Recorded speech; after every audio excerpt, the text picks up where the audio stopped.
Is now in session, and polls. They're bright, the people behind them are great, and you can't stop looking at them all day. Now, these polls, if you see what I did there, that was my lame attempt at a joke. But anyway, polls. They used to be valued a lot. In the 2016 election, they were incredibly valued, and then in 2020, a little bit less so. But now we're seeing that pollsters are being a little more timid. They're being a little more shy as to which elections they poll and if they even poll anymore in general. So the 2021 New York City mayoral election is one of those examples. The NYC mayoral election is a very contentious election because it decides the future of New York. New York's one of the busiest cities in the world. In the United States, it's certainly in the top two position with the LA area, but as a result, this kind of commands a very big race, especially for the Democratic primary. So you think that they'd be doing a lot of polls, especially for the Democrats, where any Democrat that wins the primary is expected to win the general election. But it doesn't seem so, because in this election cycle, we see that there's barely any actual pollsters. The only pollster that seems to have some kind of the only two pollsters that are actively polling this race and that are not party pollsters is Emerson College, and then as well as I believe Ipsos. Yeah, Ipsos right here. But the last time they did a poll was in April, so it's a little bit old.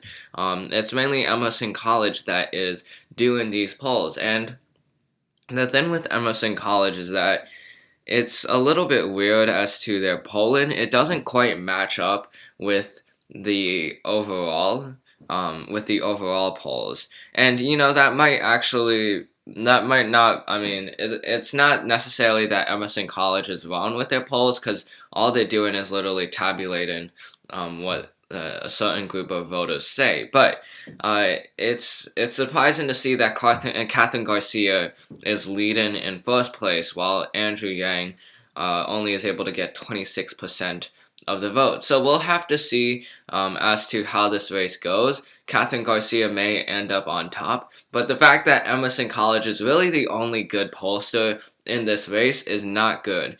It's not a good sign, and not a favorable sign for the future of Poland.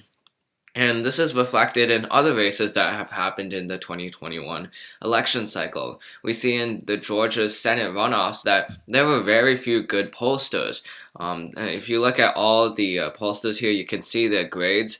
Obviously, the higher the grade, the better it is. And the only pollsters that actually took polls were Emerson College and Survey USA. Those were the only good pollsters. Emerson College only did one poll, and then Survey USA did two polls, and that was in December. In terms of January, there's only one A-rated pollster, and that's National Research Incorporated. So it's not a good sign to see all the well-renowned pollsters not take a part in these elections. And they did take part in the previous election. If we look at the 2013 election, because this was the first time Bill de Blasio was elected, he's currently mayor of New York City. And then we go down to the polls.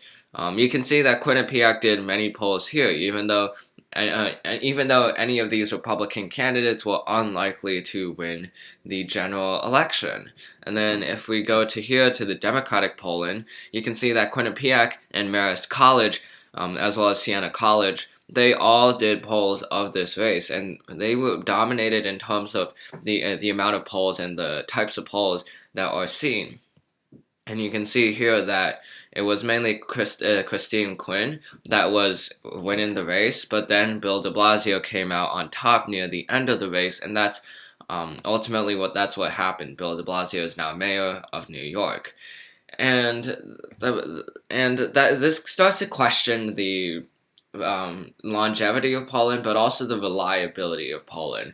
In the 2016 and 2020 elections, pollsters were have seen historical deficits in terms of their margins that they've never seen before. If you look at the 2020 election, a lot of the pollsters, good pollsters, thought that Joe Biden would be winning Wisconsin by a large margin, Pennsylvania by a large margin, and Michigan by a large margin. They thought that Michigan would have went to Biden by a likely margin, and so would Wisconsin, and then Pennsylvania would go by a lean margin. But the final outcome was that Michigan went to Biden by around 3 points, and then Pennsylvania by a little bit more than 1 point.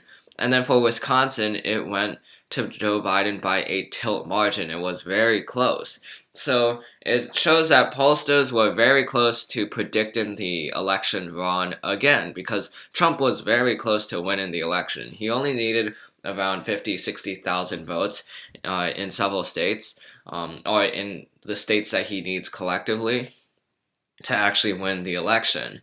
So it showed that pollsters still were not learning their lessons from 2020, and now I guess they're taking a break. They are trying to fix their polling strategy, but they could also simply be timid because they don't want to ruin their reputation as a good pollster, especially the more traditional pollsters that you see here. The more the left the pollster is, the better it is in terms of its ranking. And you can see that a lot of these pollsters right here, they're not really taking as many polls this election cycle than last year. And it shows that they recognize that they did something wrong again in the 2020 election, but that they don't want to experiment, that they don't want to ruin their prestige as an A-rated pollster, like Monmouth University, and then you also have Fox News, Survey USA actually has been polling more, Marist College, and even these higher up polls, ABC, New York Times, Siena College, and that kind of changes the way that we poll or that we forecast future elections. We're taking polls less into account in future elections because polls can sometimes be dirty.